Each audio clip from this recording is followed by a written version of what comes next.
Okay, we're going to cover single leg squatting, aka lunges. Now you may ask yourself, why is he calling a lunge a squat? I thought that was different. Well, remember the definition of a squat. I'm going to do the squat for me one more time, just do the arms forward. Remember the definition of a squat. Go ahead.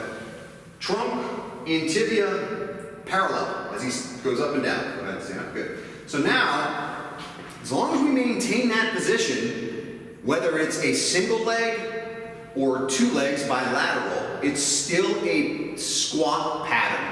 You'll sometimes hear this called also in the strength and conditioning world a quad dominant pattern because it prioritizes a little bit more of the quadriceps, even though glutes, hamstrings, and calves are still working. We'll unpack that a little bit more once we get into the hip hinge patterns. Okay, but so from a lunging, or excuse me, a single leg squat perspective, we've got a couple variations that we can quickly demonstrate for you today. So why don't we start with the reverse lunge? The reverse lunge tends to be the easiest lunge. So any new client, any new trainee, or if you're working with yourself and you've never done many lunges, Christian's going to go ahead and essentially just step backwards. And he doesn't, he's probably capable of touching his knee, but he doesn't have to. He's going to stand back up. So let's just do partial range of motion there. I can modify that very easily, just going partial range. I don't even have to go that deep. Christian, so let's come on back up. Just stand up all the way. Shorten your stride a little bit so you don't even go that far back. Right there. And then come down a quarter and right back up.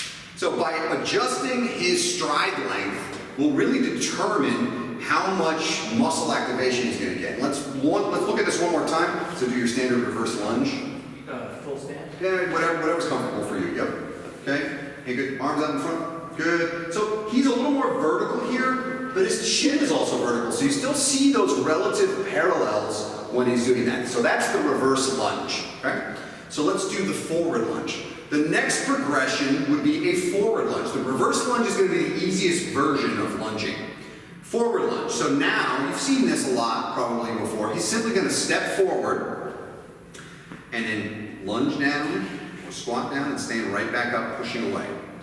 You may see this as a walking lunge, but you want to start with the least amount of movement as possible. It's going to be easier for someone who's new to training. So you don't want to start with walking lunges because you're adding a whole cadence and a whole series of locomotion that you don't necessarily have to really worry about when you're doing a single leg forward lunge. So let's do another one of those. Step forward, and then you come right back up. Perfect. So that's your forward lunge. Now notice a couple things. He maintained flat foot position. Show forward lunge with the heel popping up. You'll sometimes see this. If someone really trying to decelerate themselves, they might shift their weight forward onto their toe. So the cue would be keep your heel down on the ground. Christian, let's do that again. Push through the mid shank of the foot or the mid sole of the foot. Good, and then back off. So we want that foot fully flat on the ground regardless of the type of lunge or single leg squat that we're doing. Now we're going to show you the lateral lunge. So for my personal training students, you're moving now into the frontal plane, like we just got out of the sagittal plane. So go ahead now, let's go ahead and stand into a lateral lunge, how that works. And Christian is going to step towards his left, keeping his foot flat, keeping his right foot flat on the ground, and he's going to sit into the left portion of his rear end. Notice how he keeps this leg straight, and look at how flat this foot is. The range of motion comes in the frontal plane out of the ankle. So some of the common mistakes you'll see this. Can you curve? Yep. I don't want to see that. Flat foot all the time. So flat foot and come back. Let's do that one more time, real time. Good. And notice, come right back up. Christian did a good job of keeping his feet parallel. Sometimes when people have trouble in the frontal plane, they'll turn this into a sagittal plane lunge. So you're going to lunge out and kind of rotate, turning it sagittal. You'll see this. Now, this is a great exercise if you want them to move multiplanar. Come on back. But if I have been doing a lot of forward motion, a lot of sagittal plane action with someone, I might want to work them or her just in that frontal plane. So do that one more time. My correction would be, okay, Christian, come on back to me. I want you to step right where my foot is. Meet my foot. There you go. Sit right into that. Good, and stand back up. Perfect. I could give him a target. So I use my foot. I could use a piece of tape. give them a visual cue so that you can give them essentially a landmark so that they know what they need to be doing. The final one we're going to demonstrate is called the curtsy lunge. It's the old school curtsy, but we set this up a little bit differently. Similar position, so go ahead and face the camera for me. So he is going to step back behind like he's doing that curtsy with his right leg behind his left leg and foot, whenever you're ready. And he's going to keep his hips square, and he's going to come back up. Let's do that again. Now what you should notice is that Christian's doing a really good job of keeping his hips square to the camera. Come on, back up. Do that one more time. Some people, if they have tightness in the hip, because there's rotation now, so it becomes a little bit more of a transverse plane movement, although we would still say there's probably some frontal plane because of the load, the way the load's shifting, as well as a little bit of sagittal plane, certainly in the knee and ankle. But Christian, let's make an error on this, and let's open up like it's a little bit too stiff for us, okay? So one of the common things you'll see is they'll actually they'll rotate this way, trying to make this easier on them. So notice his hips now have come this way. So come on, back up. The correction will be, Christian, I want you to do the best you can. Keep your hips in essentially square to my hands like that as you come around. And I may even do a tactile cue and just give him a little bit of adjustment here, and then come back up. Notice that his foot stays nice and flat on the ground. That's incredibly important, but this is going to be the most challenging type of lunge that you can do with a client. Now, all of these can be loaded. So let me grab a dumbbell. We'll just do it that way.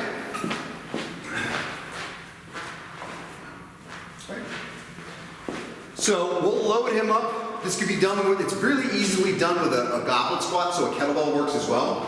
But let's have him do a goblet.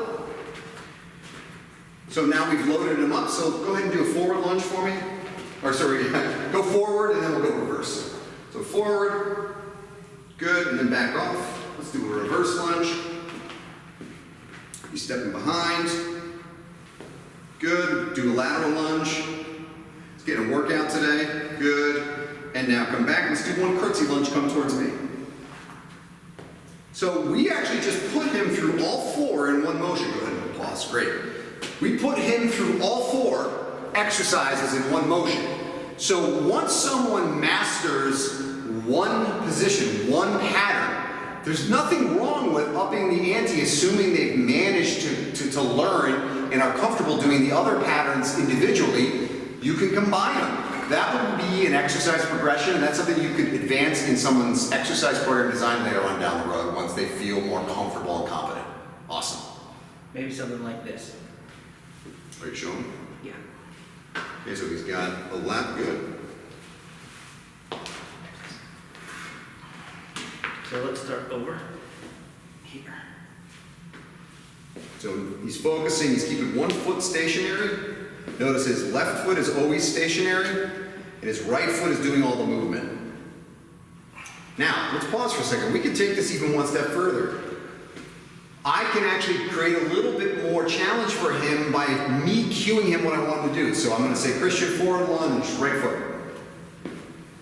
Okay, forward lunge, left foot. Reverse lunge, right foot. Reverse lunge, left foot. Lateral lunge, right foot. Lateral lunge, right foot. Aha. Lateral lunge, left foot. Now, Christian's now, go ahead and let's give me two curtsy lunges on each side. Christian has to think about and anticipate what I'm saying. This takes a lot of neural capacity to listen. So this would be a more advanced progression from that series of lunges that he's pre-planned and said, hey, you're going to do forward, back, side, keeping one foot stagnant in that center position. But this would challenge someone a little further. I could enhance this even further. I could blindfold him. I could make him count backwards from 100 by sevens, and then throw different exercise at him. The more confusion or chaos that's created in the brain, essentially you're using brain capacity to think through the movement. And remember, one of the hallmarks of progression for exercise and making adaptations is giving your body some changes and stimuli. If I make the brain think differently through the activity, even though he's been good at that activity, it can be a dramatically new experience neurologically because of the way the nervous system has to connect and recruit the movement, or the muscles and the different patterns that you're exposing it to can create a lot of different connection points for all of the synapses and the brain and the nervous system, which is really beneficial. And if I could just add, Yeah. one other beneficial thing might be incorporating a balance component Sure. to it, which could be Yeah, what would that look like? similarly, same movement pattern, balance. Right into balance, right? And then out, lateral, back to balance. To reverse, balance with some knee drive, abdominals tight, etc. Yeah, so adding even a balance component to that, now we're changing the cadence or the tempo of the exercise, so it's no longer just like a one-to-one. I went down, I came back, I went down, I came back. And we're adding more complexity to it and requiring the body to actually recruit a little bit differently than we had done previously with any of the other individual exercises in the lunge series.